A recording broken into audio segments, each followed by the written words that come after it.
ഞാനിപ്പോൾ എന്ത് പറയണം, ഇത് ഇപ്പോൾ എല്ലാ ദിവസവും ഓരോന്നുണ്ടാക്കി പറയുന്ന ഒരു കാര്യമല്ലേ.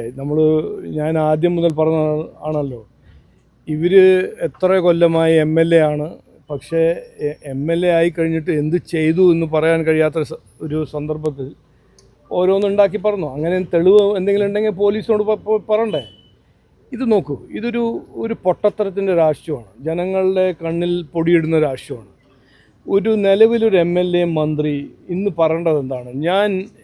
ജനങ്ങൾ എനിക്ക് അവസരം തന്നപ്പോൾ ഞാൻ ഇതെല്ലാം ചെയ്തു, ഇനി വരാൻ പോകുന്ന കാലത്തിൽ ഇത് ചെയ്യാൻ പോകുന്നു എന്നാണ് പറയേണ്ടത്. ഇതാണ് ജനാധിപത്യം, ഇതാണ് ഡെമോക്രസി. പക്ഷേ ഓരോന്നിങ്ങനെ പറയാ, ഇത് കോൺഗ്രസും CPMൻ്റെ ഒരു രീതിയായി, അവരൊരു തന്ത്രമായിട്ട് മാറിയിരിക്കുകയാണ്.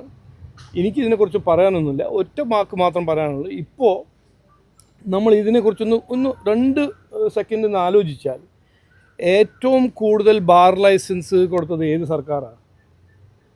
ഈ നാടിനെ ഈ ലിക്കർ റവന്യൂസ് മാത്രം കിട്ടി നടത്തുന്ന സർക്കാർ ആരാണ്? ഏത് സർക്കാരാണ്?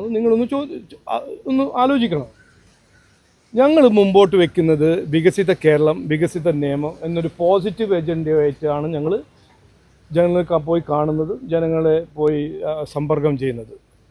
ഇതിനെല്ലാം കമ്പീറ്റ് ചെയ്യാവുന്ന സ്ഥിതിയിൽ CPMും കോൺഗ്രസ് അവർ തന്നെ മനസ്സിലാക്കുമ്പോൾ ഓരോരോ വിവാദങ്ങൾ, ഓരോ ദിവസം ഓരോരോ വിവാദങ്ങൾ, പുതിയ വിവാദങ്ങൾ. ഇനിയിപ്പോൾ നാളെയും അവരെന്തെങ്കിലും പറയും. ഇന്നലെ മിഞ്ഞാന്ന് ഡീലായിരുന്നു, ഇന്നലെ വേറെന്തോ ആയിരുന്നു, അതിന് മുമ്പ് മറ്റൊരു കാര്യമായിരുന്നു.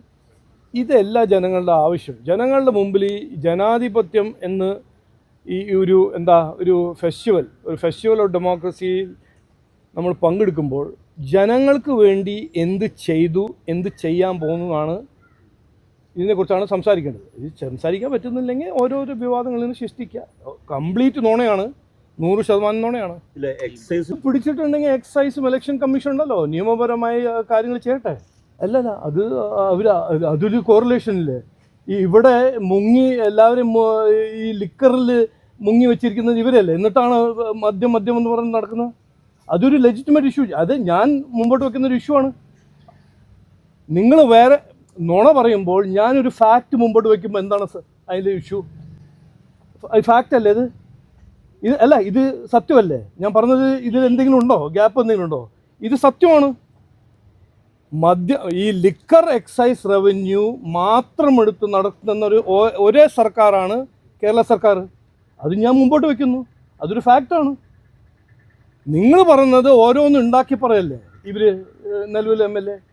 അപ്പോൾ ഞാനിതിൽ ഈ വിവാദത്തിൽ കയറാൻ എനിക്ക് താല്പര്യമില്ല. ഞാൻ ഇപ്പോഴും ജനങ്ങളെ കാണുമ്പോൾ എന്താണ് പറയുന്നത്? നാടിനെ നന്നാക്കാനും നിയമത്തിനെ നന്നാക്കാനും നിയമത്തിൻ്റെ വികസനത്തെക്കുറിച്ച് ഞാൻ ചർച്ച ചെയ്യുന്നു. ഞാനല്ലാതെ ഇത് തുടങ്ങുന്നത്. ഇത് തുടങ്ങുന്ന ആരാ?